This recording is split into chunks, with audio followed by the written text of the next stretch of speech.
fais un travail depuis 20 ans sur l'identité, l'intimité autour du corps, du vêtement et de la mémoire. Et cela implique parfois de travailler des matières qui n'ont rien à voir avec la couture, comme le papier photographique, le bois, la chambre à air.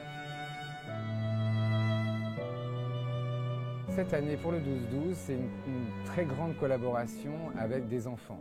Nous avons eu la chance d'avoir 13 écoles qui travaillent sur un projet qui s'appelle les habits de Marianne. La démarche, c'est de présenter à des enfants des matières qui ne sont pas forcément des tissus. Et puis ensuite, c'est le fait de travailler ces matières en sachant que ça va devenir une robe, donc qu'un être humain va le porter. Je leur donne un support qui sont des fragments de robes qui vont symboliser justement l'esprit citoyen, l'esprit de liberté de la classe des enfants qui l'auront faite. Il va y avoir des robes avec de la terre et des vrais végétaux. Il y a des robes en latex pur, il y a des robes en papier non tissé et puis le Tyvek. Que représente le mot liberté pour un enfant de 6 ans? Que représente le mot égalité? Et que représente le mot fraternité?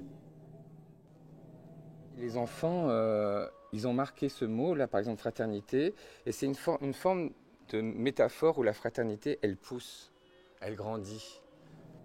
Tout comme eux, ils grandissent. Ça dépasse les valeurs. Ces valeurs de l'égalité, fraternité, égalité, quand on voit tout ce qui se passe aujourd'hui. Il faut transgresser ça. Et cette transgression, c'est l'imaginaire des enfants.